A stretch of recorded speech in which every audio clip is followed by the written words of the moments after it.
لو أنا سألتِك هو أنتِ شاطرة؟ عقلِك مش هيعرف يجاوب بكلمة آه أو لأ في المطلق، هيسألِك فورًا شاطرة بالنسبة لمين؟ هل أنا شاطرة بالنسبة لزميلتي اللي بتسقط، والّا أنا شاطرة بالنسبة للدحّيحة اللي مقفّلة المواد؟ هنا عقلِك عمل حاجة اسمها مقارنة هابطة ومقارنة صاعدة. المقارنة الهابطة دي لمّا بنشوف حد حاله أصعب مننا فبنرتاح، ورغم إنها بتهدّينا شوية بس هي بتكون فخ، لإنها بتخلّينا نرضى بالوضع القائم وما نطوّرش من نفسنا، وبنستمد قيمتنا من فشل الناس التانيين، وده إحساس مسموم وما بيبقاش حقيقي. أول حل إنِّك أنتِ تتجنبي المقارنة الهابطة، احترمي ذكائِك الوجودي.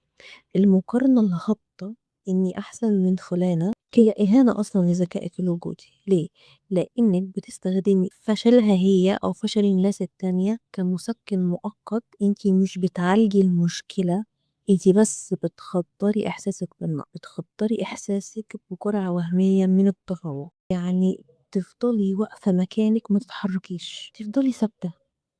طب ليه؟ أصل أنا أحسن من فلانة، أنا ليه أطوّر نفسي؟ أنا على الأقل باتكلم مثلًا English أحسن منها.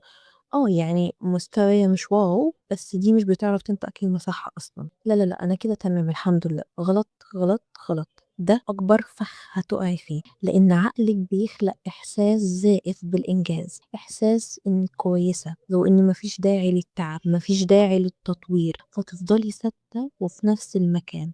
لكن المشكلة إنِّك ما قارنتيش نفسِك بالمكان اللي ممكن توصلي ليه، لأ، أنتِ قارنتِ نفسِك بحد أقل منِّك دلوقتي. وده بالضبط اللي بيخلّي الموضوع كلّه طَخ لعقلِك، لإن المقارنة دي بتخلّي سقفِك يفضل ينزل لتحت، ينزل لتحت، بدل ما تسألي أنا ممكن أبقى أحسن نسخة من نفسي إزاي، العقل بيكتفي بالسؤال الأسهل، أنا أحسن من مين؟ وعشان كده ناس كتير بتفضل سنين في نفس المستوى، مش لإنّهم مش قادرين يتطوّروا، لكن لا، لا، لا، لأ، لإن المقارنة المُريحة خلّتهم يصدّقوا إنّهم بالفعل كويسين كفاية. عشان كده الامتنان الحقيقي مختلف، الامتنان الحقيقي إني أقول الحمد لله على النعمة اللي عندي، الحمد لله يا رب، بس ده مش آخر الطريق، لأ هافضل أسعى واجتهد وأعمل اللي عليَّ، مش هافضل واقفة ثابتة. إنِّك تكوني شاكرة النعمة بس في نفس الوقت عندِك فضول تكبّريها وتطوّريها.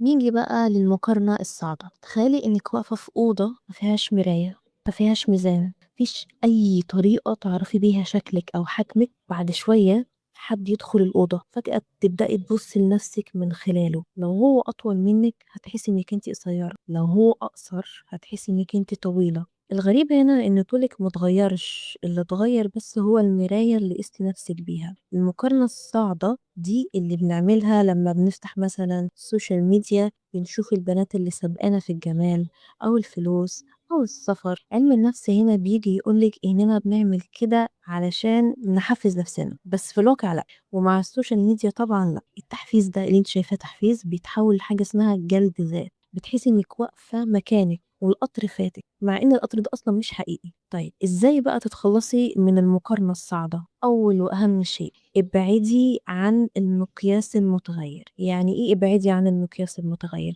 إحنا في عصر الترندات السريعة، المعيار الجمالي أو الاجتماعي ممكن يتغيّر في أسابيع قليلة جدًا. مثلًا مرّة تلاقي الكل بيقول لِك الشفايف المنفوخة هي اللي حلوة، مرّة الجسم النحيف، مرّة يقول لِك لا، لا، لأ، الشفايف الحجم الصغير شوية هي اللي جذابة أكتر، لأ أصل اللبس الواسع، لأ أصل الحواجب التقيلة، لأ أصل البطن المسطحة، أصل مش عارف إيه.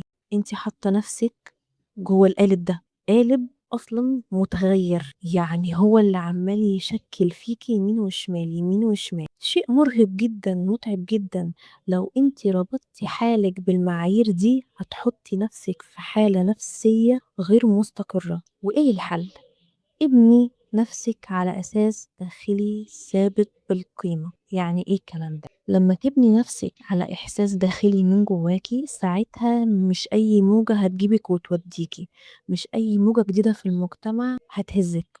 ساعتها لو شُفتِ نموذج ناجح أو trend في اللحظة دي، وقتها هتحسّي بالثبات. ليه؟ أنتِ عارفة قيمة نفسِك كويس جدًا، اعرفي قيمتِك، اعرفي مهاراتِك، اعرفي شخصيتِك، حققي أهدافِك، اجتهدي، اسعي، حبّي نفسِك، حبّي جسمِك، حبّي شكلِك، اهتمي بصحتِك، بنومِك، قدّري نفسِك وافهميها كويس جدًا، علشان أنتِ لو حطيتِ نفسِك في القالب ده حرفيًا هتتعبي نفسيًا جدًا، جدًا، جدًا. تاني نقطة ابعدي عن ساعة المجتمع.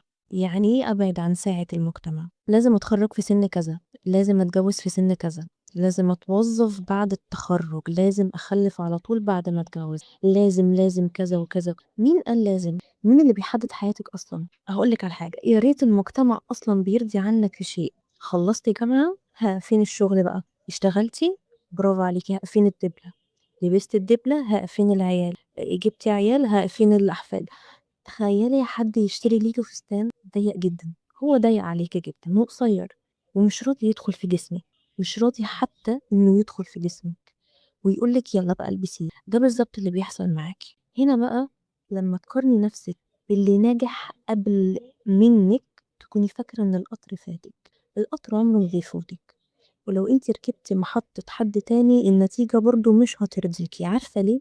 البنت اللي سبقتِك في السفر متأخرة جدًا في راحتها النفسية وعلاقتها بأهلها، اللي سبقتِك في الفلوس دافعة تمن صحتها ووقتها، اللي اشترت عربية وأنتِ لأ بتدفع فلوس ليل نهار على جلسات نفسية قد كده اهو، اللي بتجيب درجات عالية دايمًا أهلها بيعاملوها وِحِش وتعبانة نفسيًا، أنتِ نفسِك تركبي في محطة من دول؟ لأ أبدًا، لأ أنتِ ليكِ حياتِك لوحدِك.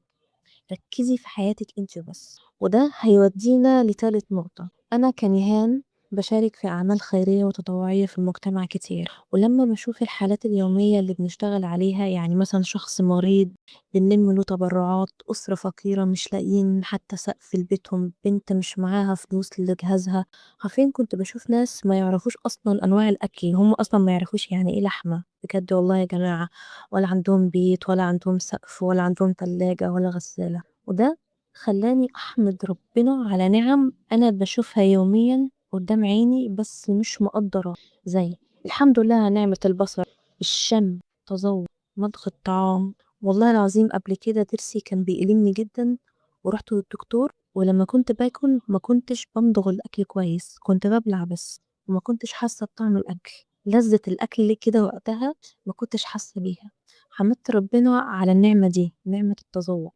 مع إني ما كنتش حاسة بيها قبل كده، فإنِّك أنتِ تحمدي ربنا إنِّك أنتِ عندِك لبس، عندِك شُرب، عندِك تلاجة، غسالة، مطبخ، حمام، سرير تنامي عليه، ده أساسًا مُثبت علميًا في علم النفس، دراسات مُثبتة علميًا بتقول إن ممارسة الامتنان ده حتى لو بسيط جدًا، جدًا، بيقلل من مستويات هرمون التوتر، بتزوّد السعادة والرضا النفسي، يعني لمّا تحمدي ربنا على نعمة الأكل أو البيت دماغِك بيقول لِك خلاص أنا في أمان، الحمد لله أنا حياتي كويسة، وده بيخلّي عقلِك يهدى وقلبِك يهدى وعقلِك يهدى من المقارنات ويركّز على ذاته. قبل ما أنهي الحلقة عاوزاكِ تجيبي كشكول صغير وكل يوم تكتبي النِّعَم المحيطة فيكِ، عاوزاكِ تبدئي بفلترة المتابعين عندِك على السوشيال ميديا، هتعملي كالآتي: هتخصصي وقت تقعدي فيه تشوفي أنتِ بتتابعي مين، واسألي نفسِك أنتِ ليه بتتابعيه، وده بإذن الله هيكون موضوع حلقتنا المرة الجاية. كان معاكم نيهان، عشان طبعًا وقتِك غالي وعقلِك يستاهل، ما تنسيش تشاركي الفيديو ده مع صاحبتِك وبس كده.